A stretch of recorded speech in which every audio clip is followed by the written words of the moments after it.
Hello my dear friends, कैसे हैं आप? आई थिंक आप सब अच्छे होंगे और अपने घरों में मन लगा के पढ़ रहे होंगे। आज हम स्टार्ट करने जा रहे हैं 12th क्लास की फर्स्ट यूनिट इलेक्ट्रोस्टैटिक का first chapter charge and field. आइए स्टार्ट करते हैं इलेक्ट्रोमैग्नेटिज्म से। देखिए इसके 5 पार्ट्स हैं। 12th क्लास में जो 5 यूनिट्स हैं वो इलेक्ट्रोमैग्नेटिज्म के 5 पार्ट्स हैं। 12th क्लास की फर्स्ट यूनिट क्या है? इलेक्ट्रोस्टैटिक, जिसके बारे में हमने 12th क्लास में फर्स्ट यूनिट में पढ़ना है इलेक्ट्रोस्टैटिक। सेकेंड यूनिट है इलेक्ट्रोडायनेमिक्स, जो कि आप 10th क्लास में पढ़ के आ चुके हैं। Third unit magnetic effect of current. Fourth electromagnetic induction and alternating current and fifth electromagnetism. आइए स्टार्ट करते हैं इलेक्ट्रोस्टैटिक से और जानते हैं कि इलेक्ट्रोस्टैटिक में हमने पढ़ना क्या है और किसके बारे में पढ़ना है। इलेक्ट्रोस्टैटिक, देखिए इलेक्ट्रोस्टैटिक 2 वर्ड्स का कॉम्बो है, इलेक्ट्रो प्लस स्टैटिक। इलेक्ट्रो किससे बनता है? चार्ज से। स्टैटिक किससे बनता है? At rest. स्टैटिक का मतलब क्या होता है? At rest, charge at rest. यानी कि इलेक्ट्रोस्टैटिक में हम क्या पढ़ेंगे? इलेक्ट्रोस्टैटिक में हम पढ़ेंगे चार्ज एट रेस्ट।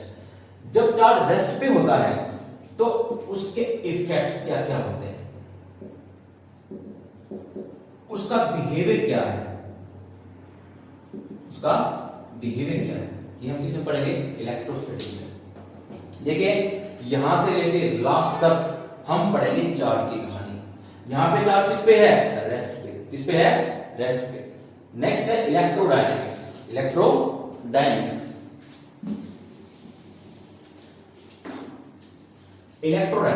इलेक्ट्रो किससे जनरेट होता है? चार्ज से। डायनेमिक्स का मतलब क्या होगा? In motion, charge in motion. Electrostatic में चार्ज एट रेस्ट, उसके इफेक्ट, उसके बिहेवियर के बारे में। इलेक्ट्रोडायनेमिक्स चार्ज किसमें होगा? मोशन में। चार्ज किसमें होगा? मोशन में। जब चार्ज मोशन में होता है क्या प्रोड्यूस करता है? करंट। क्या प्रोड्यूस करता है? Electric current. ये हमने कहां पढ़ा है? 10th क्लास में। 10th क्लास में हमने ये बातें सारी पढ़ी हैं।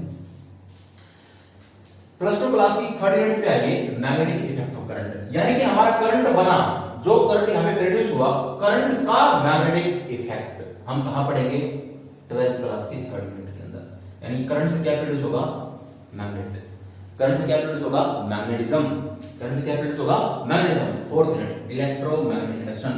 ये भी वैसे हमने 10th क्लास में पढ़ा है। फोर्थ यूनिट 12th क्लास की fourth unit electromagnetic induction and alternating current. ये भी हमने 10th क्लास में पढ़ा है।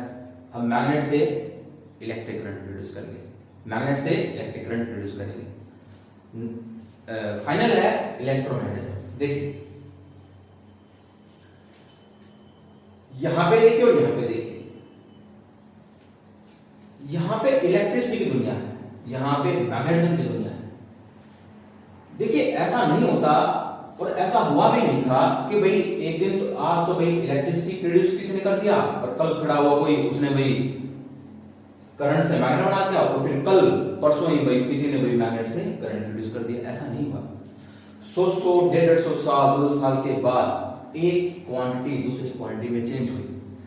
तो यहां तक पहुंचने से पहले, यहां तक इलेक्ट्रोमैग्नेटिज्म तक पहुंचने से पहले इलेक्ट्रिसिटी की दुनिया अलग मानी जाती थी और मैग्नेटिज्म की दुनिया थी वो अलग मानी जाती थी। दो अलग अलग दुनिया मानी जाती थी। एग्जांपल के तौर पे अगर हम किसी कॉइन की बात करें तो एक कॉइन अगर ऊपर से देखो तो हेड नजर आता है, नीचे से देखो तो टेल नजर आता है, लेकिन वो है तो एक ही कॉइन।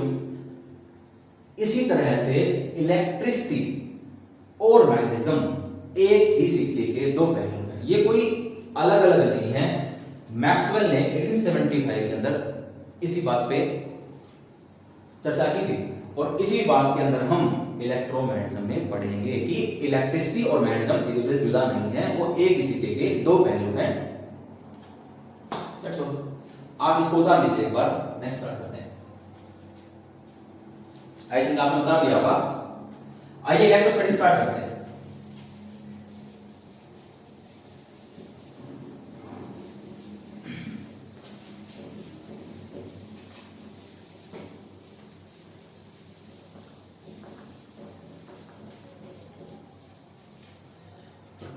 लिख लेते हैं, कैमरा चल रहा है। इलेक्ट्रोस्टैटिक,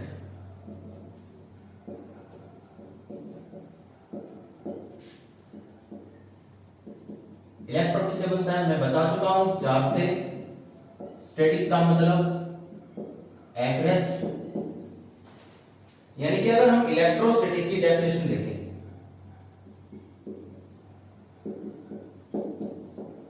क्या बनेगी? It is the branch of physics और science which deals with charge at rest। यानी कि साइंस के ब्रांच या फिजिक्स के एक ब्रांच बोलिए जो किससे डील करवाए? Charge at rest. जो चार्ज रेस्ट से स्टडी कराए, चार्ज के इफेक्ट्स, जो बिहेवियर के बारे में बताएगा, इलेक्ट्रोस्टैटिक। अब हम चलते हैं चार्ज की तरफ। Few important points for charge, charge के कुछ एक इंपॉर्टेंट पॉइंट्स देखिए, क्योंकि भाई अब पूरी कहानी चार्ज पे ही चलनी है, तो चार्ज के बारे में पता होना चाहिए कि चार्ज क्या होता है।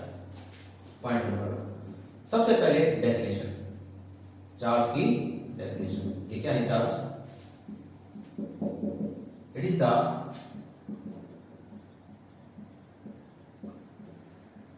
Fundamental quantity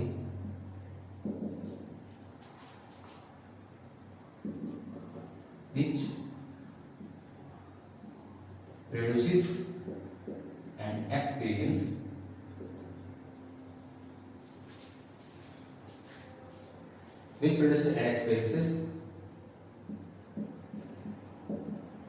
electric and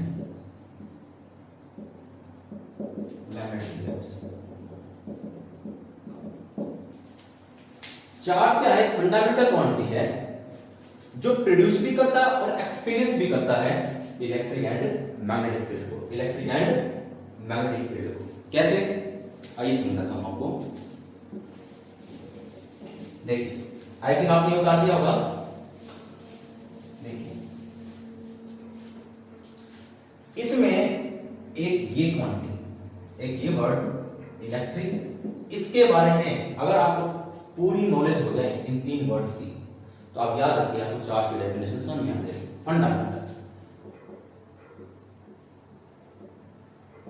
fundamental क्या होता है?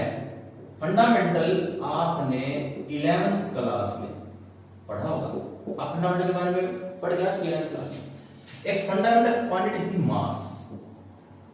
अगर मैं इसका एग्जांपल दूं तो मास क्या है? एक इंट्रिंसिक क्वांटिटी, एक इंट्रिंसिक क्वांटिटी। इंट्रिंसिक का मतलब क्या होता है?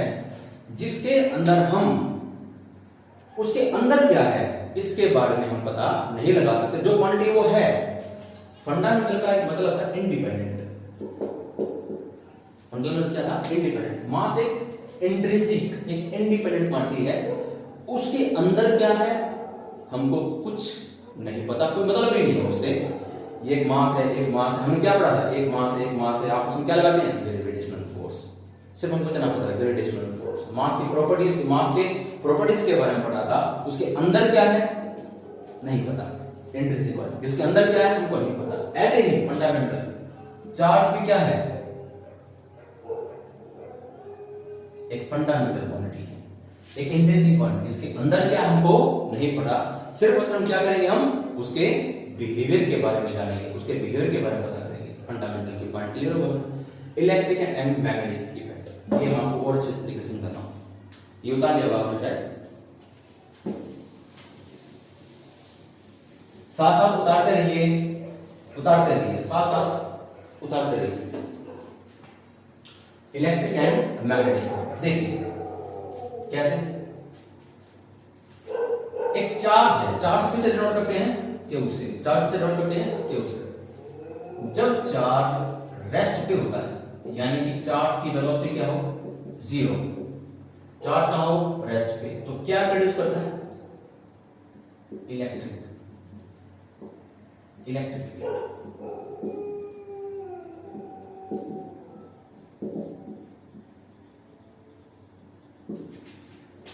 जब चार्ज मोशन में हो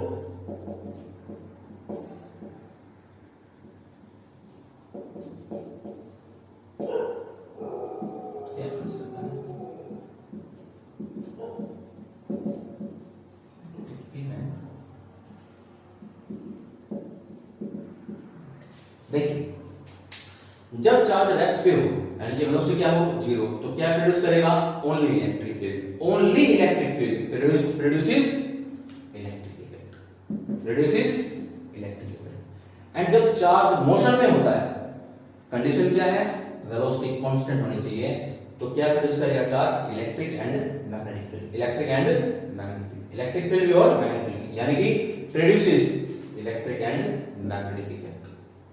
अगर कोई चार्ज इलेक्ट्रिक और मैग्नेटिक इफेक्ट प्रोड्यूस करता है तो साफ सी बात है वो एक्सपीरियंस भी करेगा, वो एक्सपीरियंस भी करेगा, यानी कि जो चार्ज होता है वो प्रोड्यूस और एक्सपीरियंस दोनों करता है क्या, इलेक्ट्रिक एंड मैग्नेटिक इफेक्ट। एक कंडीशन और है, जब चार्ज मोशन में तो हो, जब चार्ज मोशन में हो लेकिन वेलोसिटी कांस्टेंट ना हो, लेकिन वेलोसिटी कांस्टेंट ना हो, electric field, magnetic field and radiate energy,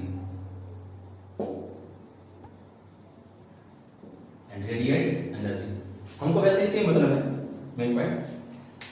charge rest पे इलेक्ट्रिक फील्ड, चार्ज मोशन में इलेक्ट्रिक एंड मैग्नेटिक दोनों, और चार्ज मोशन में लेकिन वेलोसिटी कांस्टेंट, यहाँ पे वेलोसिटी कांस्टेंट है और यहाँ पे वेलोसिटी कांस्टेंट नहीं होगी, तो साथ में रेडिएट एनर्जी भी साथ में रेडिएट करता है। उतार लीजिए इंपॉर्टेंट पॉइंट्स हैं चार्ज के बारे में, अगर आपको चार्ज के डेफिनेशन समझ में आ गई हो तो हम आगे स्टार्ट करते हैं। कोई दिक्कत, कोई शक तो नहीं रहना चाहिए।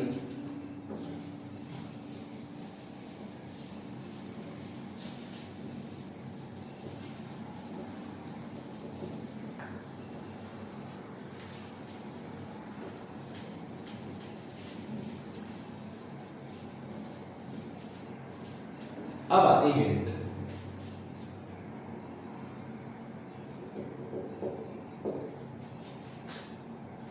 चार्ज की ऐसा यूनिट,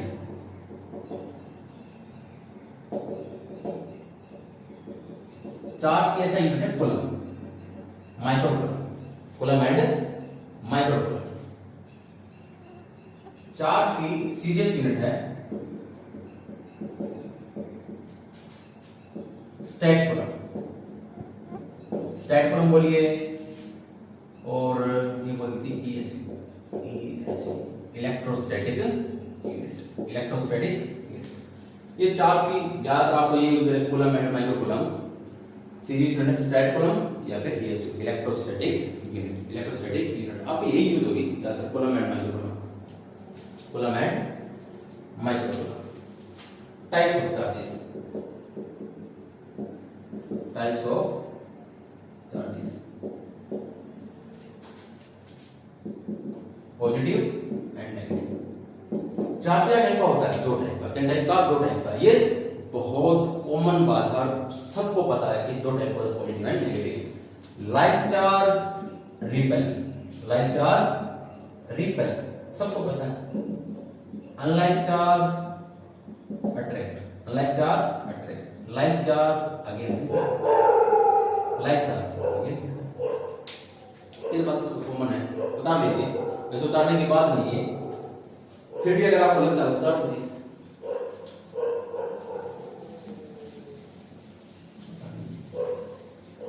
कॉपी पेन साथ में लेके बैठे हैं और साथ साथ उसको उतारते हैं। Next point,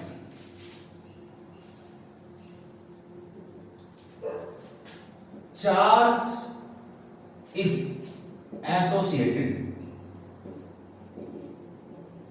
with mass,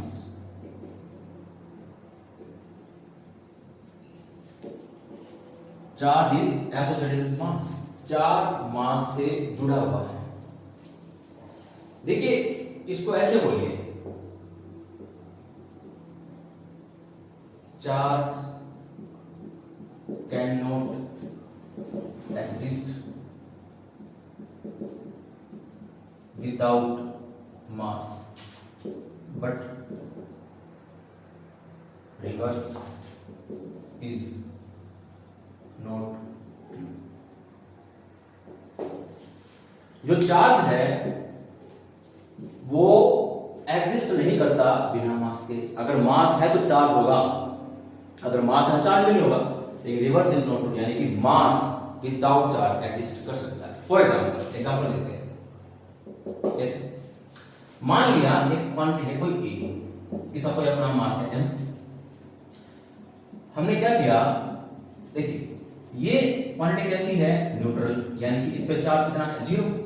charge कितना है, जीरो, कोई चार्ज नहीं, इसको ना पॉजिटिव ना नेगेटिव। हमने क्या किया,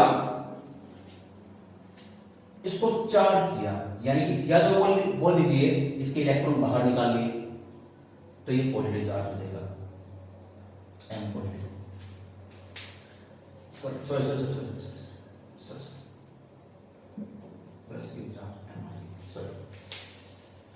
एक ए बॉडी है, उसका मास कैसा है, m, वो कैसी है, न्यूट्रल, कोई चार्ज नहीं उस पर। हमने क्या किया, इसके इलेक्ट्रॉन्स क्या निकाल लिए बाहर,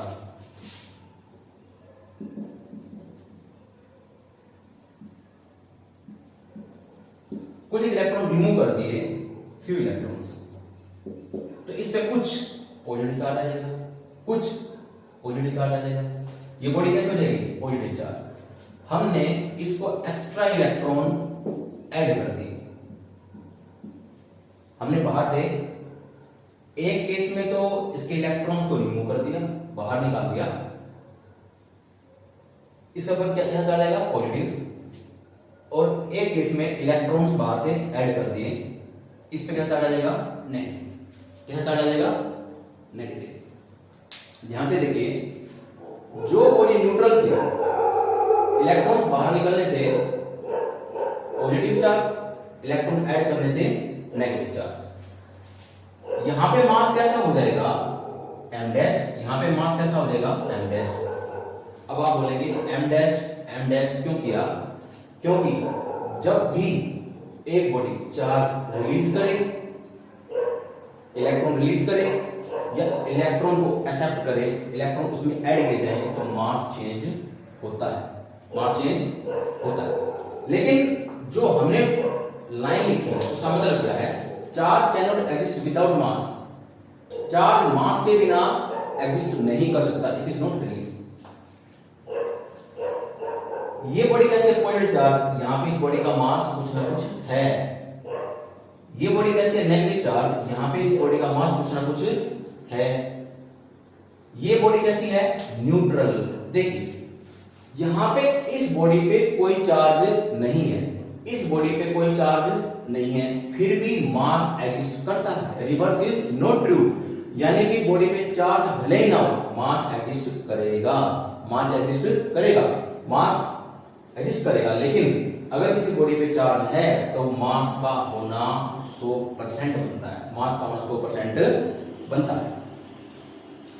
इंपॉर्टेंट पॉइंट है, इंपॉर्टेंट पॉइंट है, अगर कोई बॉडी पे मास, अगर किसी बॉडी पे चार्ज नहीं है तो मास एग्जिस्ट करता है, लेकिन अगर कोई बॉडी चार्ज है तो मास का होना भी जरूरी है। Charge can not exist without mass, charge बिना मास के एग्जिस्ट नहीं करता, लेकिन इट इज नॉट। देखिए जैसे ही इलेक्ट्रॉन्स, अब एक बात और इंपॉर्टेंट पॉइंट है भी, जैसे ही इलेक्ट्रॉन्स बाहर निकलते हैं तो जो मास होगा, m डैश होगा, वो एक्चुअल मास का लेस होगा, यानी कि मास कम हो जाएगा। और जब इलेक्ट्रॉन ऐड करते हैं तो जो मास होगा वो इंक्रीज करता है, मास इंक्रीज करता है। वैसे ये एक पॉइंट है, किसी बॉडी के ऊपर अगर कोई चार्ज जीरो है तो इसका मतलब ये नहीं है कि उसमें कोई पॉजिटिव या नेगेटिव चार्ज नहीं है। इसका मतलब ये है जितना उसमें पॉजिटिव है उतना ही नेगेटिव है। सपोज कीजिए इसमें 10 पॉजिटिव कलाम है और 10 नेगेटिव है, तो नेट कितना है, यानी कि नेट चार्ज जीरो है, नेट चार्ज जीरो है। किसी भी बॉडी पे, यार बात आगे भी नहीं, चार्ज जीरो है, इसका मतलब ये नहीं है कि उसमें चार्ज, उसमें चार्ज है। फॉर एग्जांपल जितना पॉजिटिव उतना ही नेगेटिव, यानी कि नेट चार्ज जीरो है। बता दीजिए, आई थिंक आपको ये समझ में आ गया। कोई भी चार्ज है वो मास के बिना एग्जिस्ट नहीं करता, मास कर देता है। आई थिंक आपको ये बात समझ में आ गई होगी। Next point,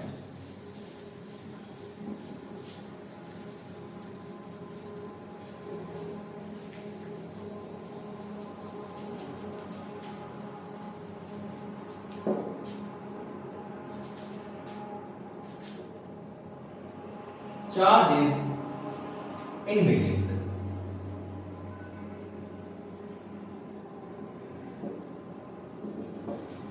charge is invariant मतलब it can not depend speed of charge particle. अगर कोई स्पेलिंग एक आधी मिस्टेक हो जाए तो उस पर गौर ना करें, बस काम पे ध्यान दें।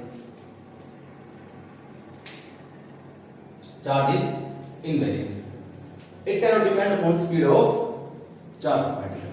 फॉर एग्जांपल देखिए, m is equal to m naught under the root 1 by v square minus v square by c square।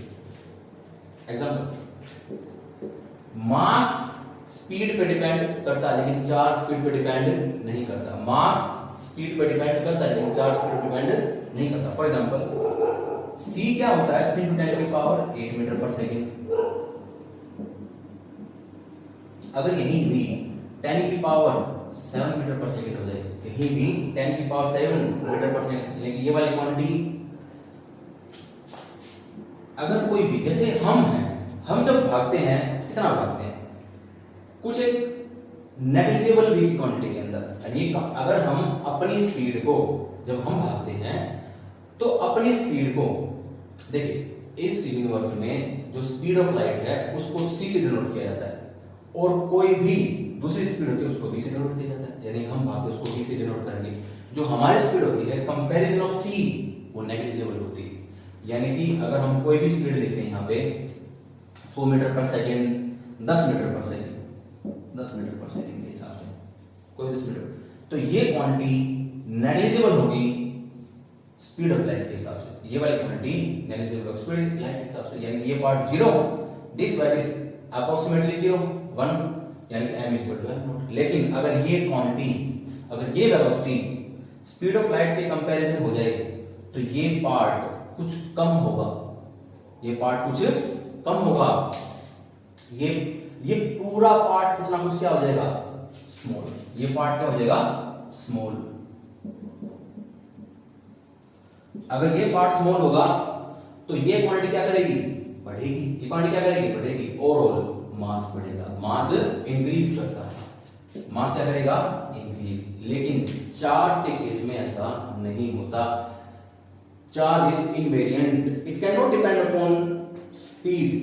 Charge speed पे डिपेंड नहीं करता, इज इंडिपेंडेंट, ये इंडिपेंडेंट होता। आई थिंक आपको ये बात समझ में आ गई होगी। बता दीजिए,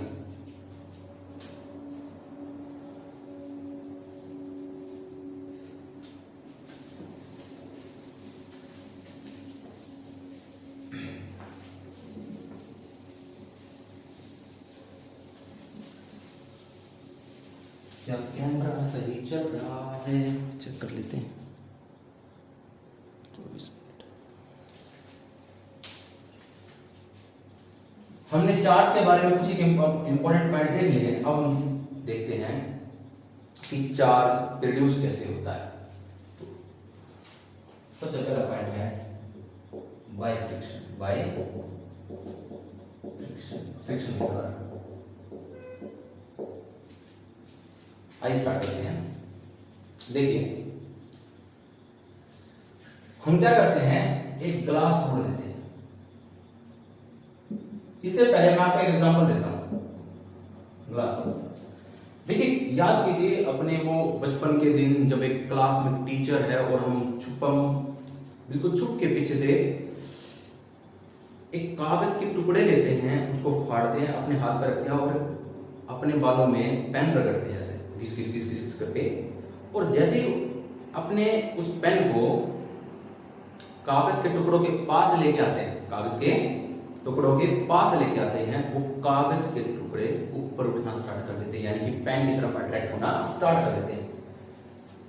ये हुआ कैसे था? उस दौरान तो हमको नहीं पता होगा कि भाई ये कैसे हुआ, ये चमत्कार कैसे हुआ। आज हम उसी के बारे में बात करने जा रहे हैं। यानी कि जैसे ही हम पेन को अपने बालों में रब करते हैं तो कुछ चार्ज जनरेट होता है, कुछ चार्ज जनरेट होता है। वो होता कैसे? देखिए, एवरी बॉडी, हर एक बॉडी कुछ ना कुछ एटम से मिलकर बनी होती है, एटम से मिलकर बनी होती है। और एटम में क्या होते हैं? इलेक्ट्रॉन्स। इलेक्ट्रॉन में क्या होते हैं? Electrons and nucleus. न्यूक्लियस तो होता ही होगा, साथ में इलेक्ट्रॉन्स क्या करते हैं? चक्कर लगाते हैं। जब भी कोई दो बॉडीज, जब भी टू बॉडीज आपस में रब करती हैं, फ्रिक्शन होता है, तो एक बॉडी के इलेक्ट्रॉन्स, अब किस बॉडी के इलेक्ट्रॉन्स? जिस बॉडी के इलेक्ट्रॉन्स लूजली बाउंड होंगे, जिस बॉडी के इलेक्ट्रॉन्स लूजली बाउंड होंगे, उस बॉडी के इलेक्ट्रॉन्स रिमूव होंगे उस बॉडी से निकल के दूसरी बॉडी पे ट्रांसफर हो जाते हैं, दूसरी बॉडी पे ट्रांसफर हो जाते हैं। एग्जांपल, हमारे पास एक ग्लास रोड है, एक सिल्क का कपड़ा हमारे पास। हमने क्या किया? ग्लास रोड को सिल्क पे रब किया, ग्लास रोड को सिल्क पे रब किया, तो हमने क्या देखा? ग्लास रोड से कुछ एक इलेक्ट्रॉन्स, ग्लास रोड से कुछ एक इलेक्ट्रॉन्स, जैसे हम रब करेंगे ग्लास रोड से कुछ एक इलेक्ट्रॉन सिल्क पे रिमूव हो जाते हैं, सिल्क पे ट्रांसफर हो जाते हैं, सिल्क पे ट्रांसफर हो जाते हैं। तो इस पे कैसा चार्ज आता है? Positive charge. इस पे कैसा आ जाएगा? Negative charge. इस पे कैसा जाएगा? Negative charge, due to loosely bound electrons of glass rod. Glass rod के जो इलेक्ट्रॉन्स हैं वो लूजली बाउंड थे, कुछ एक इलेक्ट्रॉन्स वो ट्रांसफर हो गए सिल्क की तरफ। इस पे कैसा आ गया? Negative charge. इस पे कैसा आ गया? Positive charge. By friction charge, by friction कैसे प्रोड्यूस होता है? Charging by friction. एक सीरीज है,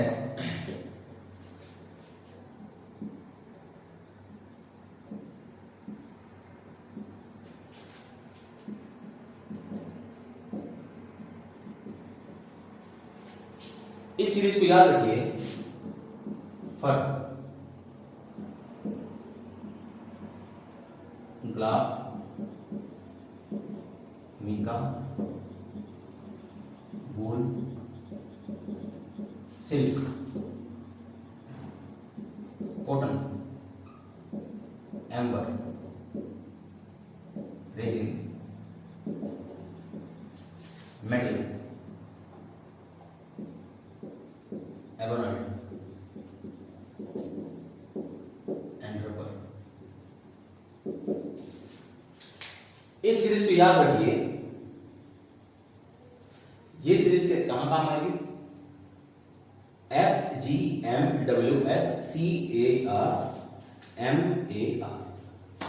ये कहां पे काम आएगी? बाय चांस आपके पास कोई भी टू बॉडीज हैं, एक ग्लास और एक सिल्क, एक ग्लास और एक सिल्क, इसका हमने एग्जांपल देख लिया। इस सीरीज में जो पहले आएगा, जैसे हमने ग्लास और सिल्क लिया, ग्लास और सिल्क लिया, हम किसी भी टू बॉडीज को आपस में रब करते हैं। इस सीरीज के अनुसार हमने कोई भी दो बॉडीज उठाई, और उठाने के बाद अगर हम जिन भी टू बॉडीज को आपस में रब करेंगे, जो पहले नंबर पे आएगी वो पॉजिटिव चार्ज होगी, और जो दूसरे नंबर पे होगी, यानी जो सेकंड नंबर पे होगी, वो नेगेटिव चार्ज होगी। एग्जांपल, अगर हम मीका और सिल्क लें तो मीका पॉजिटिव, सिल्क नेगेटिव होगा। अगर हम एम्बर की रोड अगर हम एम्बर की रोड और रबर को रब करें तो ये पॉजिटिव होगी और ये नेगेटिव बनेगी, एक पॉजिटिव और एक नेगेटिव बनेगी। इस सीरीज के हिसाब से जो क्वांटिटी, जो बॉडी पहले आएगी वो पॉजिटिव, जो बॉडी बाद में आएगी वो नेगेटिव होगी। आप उसको उतार दीजिए, इंपॉर्टेंट है ये, उतारिए इसको। आई थिंक आपने उतार दिया होगा।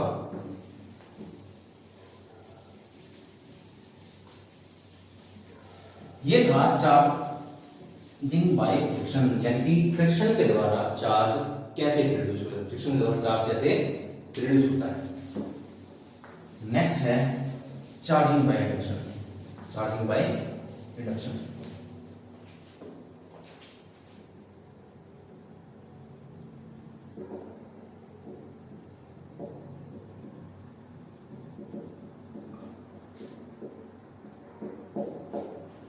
देखिए चार्जिंग बाय इंडक्शन दो टाइप का है। हम इंडक्शन से दो टाइप से चार्ज प्रोड्यूस कर सकते हैं, एक टेम्परेरी इंडक्शन, एक है परमानेंट।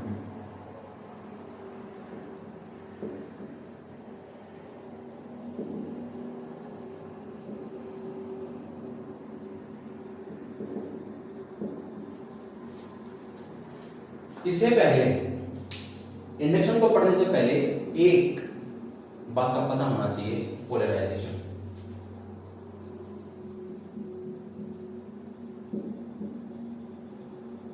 अगर आपको पोलराइजेशन, चार्जिंग बाय पोलराइजेशन पता है तो आप इसको समझ सकते हैं, वरना नहीं समझ सकते।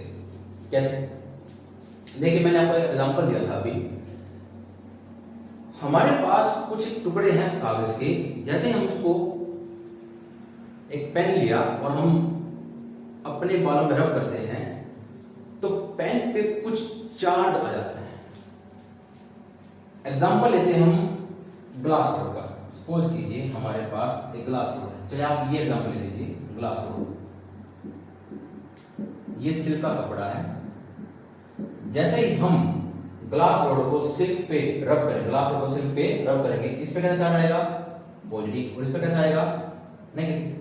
अब हम क्या करते हैं, इस ग्लास रोड को यहां पे हमारे पास कुछ एक टुकड़े हैं कागज के,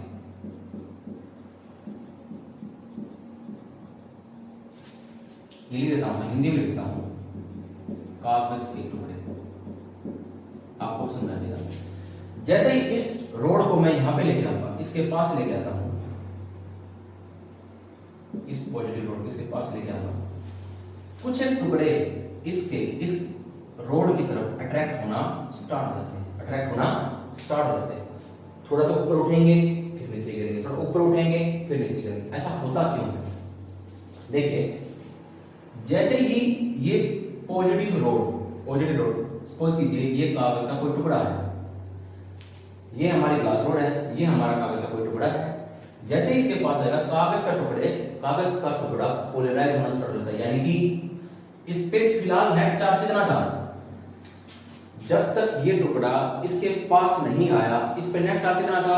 0। और मैंने आपको अभी एक बात बताई थी, किसी बॉडी पे नेट चार्ज 0 होने का मतलब ये नहीं है कि उस पे चार्ज 0 है। उसका मतलब क्या है कि जितना पॉजिटिव है उतना ही नेगेटिव है। उसमें चार्ज है लेकिन जितना पॉजिटिव है उतना ही नेगेटिव है, यानी कि नेगेटिव कहां आ जाएगा? आगे, और पॉजिटिव कहां चला जाएगा? पीछे। पॉजिटिव कहां चला जाएगा? पीछे। यानी कि ये पॉजिटिव इस के अंदर जो भी नेगेटिव और पॉजिटिव था, चार्ज था, उसको पोलराइज कर देता है। नेगेटिव को आगे अट्रैक्ट करेगा और पॉजिटिव पार्ट को पीछे रिपेल कर देता है, यानी कि चार्ज पोलराइज हो चुका है। यहां पे charging by polarization, charging by polarization, यानी कि इस पॉजिटिव ने इस बॉडी के नेगेटिव को आगे अट्रैक्ट कर लिया और पॉजिटिव को पीछे रिपेल कर दिया। इसको क्या बोलते हैं? पोलराइजेशन। क्या बोलते हैं इसको? पोलराइजेशन। क्या ये बात समझ आ गई आपको?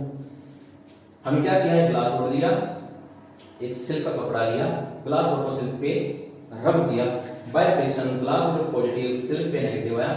जैसे ही इस ग्लास रोड को कागज के टुकड़ों के पास लेके जाएंगे, कागज के टुकड़े अट्रैक्ट होना स्टार्ट होते हैं। वजह क्या है? क्योंकि ग्लास रोड इस कागज टुकड़े के जो नेगेटिव पार्ट है उसको अपनी तरफ अट्रैक्ट करती है और पॉजिटिव को रिपेल कर देती है। क्या ये बात समझ आ गई? यहां तक आपको समझ आ गया होगा। अब हम पढ़ लेते हैं टेम्परेरी इलेक्ट्रिक। ये क्वांटिटी बस एक पढ़ने के लिए थी ताकि हमको इंडक्शन समझ में आ सके। सबसे पहले है टेम्परेरी इंडक्शन। टेम्परेरी इंडक्शन क्या होता है? सपोज कीजिए हमारे पास एक बॉडी है, एक मेटल है, इस मेटल के दो एंड हैं, ये फर्स्ट एंड और ये सेकंड एंड। इस पे नेट चार्ज 0 है, फिलहाल कोई चार्ज नहीं है। लेकिन जैसे ही हम इसके पास एक बॉडी लेके आते हैं, कोई भी पॉजिटिव चार्ज, सपोज कीजिए कोई पॉजिटिव चार्ज रोड, कोई पॉजिटिव चार्ज बॉडी इसके पास जैसे ही लेके आएंगे, इसका नेट चार्ज कितना है? 0, यानी जितना पॉजिटिव उतना नेगेटिव। तो इस बॉडी के अंदर पोलराइजेशन होना स्टार्ट हो जाता है, यानी कि नेगेटिव पार्ट कहां आ जाएगा? आगे, और पॉजिटिव कहां चला जाएगा, पीछे, due to repulsion. Due to attraction negative कहां आ जाएगा, आगे, और पॉजिटिव कहां चला जाएगा, पीछे। पॉजिटिव कहां चला जाएगा, पीछे। इसको टेम्परेरी इंडक्शन क्यों बोला गया? अगर मैं इस बॉडी को हटा दूं, अगर मैं इस बॉडी को हटा दूं, ये बॉडी अगेन क्या हो जाएगी, न्यूट्रल।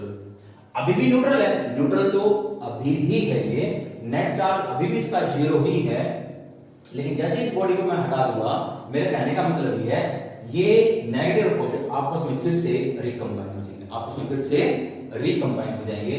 जैसे पहले चार्ज डिस्ट्रीब्यूटेड था, अब वैसे ही इसके हटाने जाने के बाद ये चार्ज फिर से डिस्ट्रीब्यूट हो जाएगा। यानी कि नेगेटिव एक तरफ नहीं रहेगा, पॉजिटिव एक तरफ नहीं रहेगा। इसको बोलते हैं टेम्परेरी इंडक्शन। Temporary induction. क्या ये बात आपको समझ में आ गई? आई थिंक आपको ये बात समझ में आ गई होगी। परमानेंट इंडक्शन क्या होता है? परमानेंट इंडक्शन होता है, सपोज कीजिए हमारे पास दो स्पीड है। देखिए एक पॉइंट मैं बताना भूल गया, इंडक्शन में क्या होता है,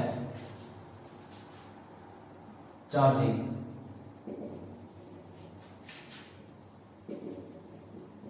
without any physical touch, without physical touch.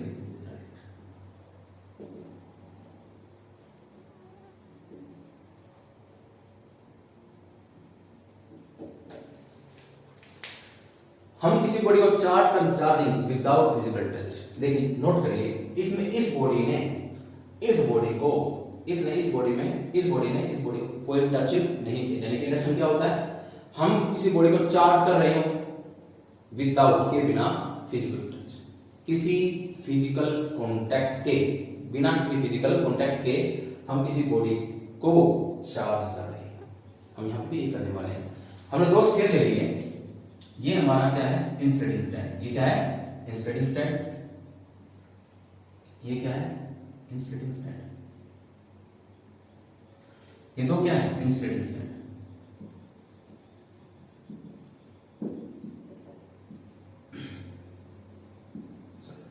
Insulating stand, insulating stand.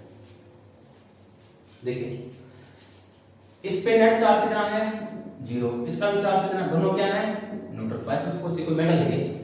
जैसे ही इसके पास मैं पॉजिटिव रोड लेके आता हूं, पॉजिटिव रोड लेके आता हूं, जैसे यहां पे पॉजिटिव रोड लेके, ऐसे पॉजिटिव रोड लेके आता हूं, तो क्या होगा, इस बॉडी के, इन दोनों बॉडीज के, इसका भी नेगेटिव पार्ट और इसके अंदर भी जो नेगेटिव इलेक्ट्रॉन्स हैं, नेगेटिव इलेक्ट्रॉन्स हैं, वो कहां जाएंगे, आगे, और पॉजिटिव कहां चला जाएगा, पीछे। पॉजिटिव कहां चला जाएगा, पीछे।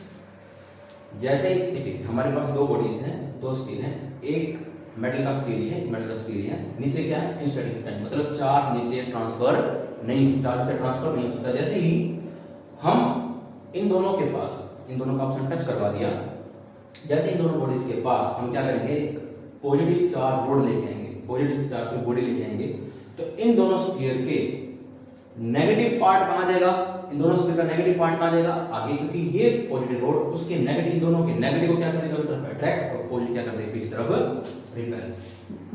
चार्ज क्या हो गया, पोलराइज। चार्ज क्या हो गया, पोलराइजेशन। क्योंकि पोलराइजेशन पढ़ना इंपॉर्टेंट था, इसलिए मैंने उसके बारे में पहले ही बता दिया है। अभी चार्ज नेट 0 नहीं रहा। अब आगे सुनिए, जैसे ही अब हम क्या करते हैं, एक इंसुलेटिंग कोई कार्डबोर्ड ले लिया, कोई बोर्ड इंसुलेटिंग बोर्ड ले ली, और इन दोनों के बीच में अगर हम लगा दें और दोनों को अलग अलग कर दें और इस बॉडी को हटा दें।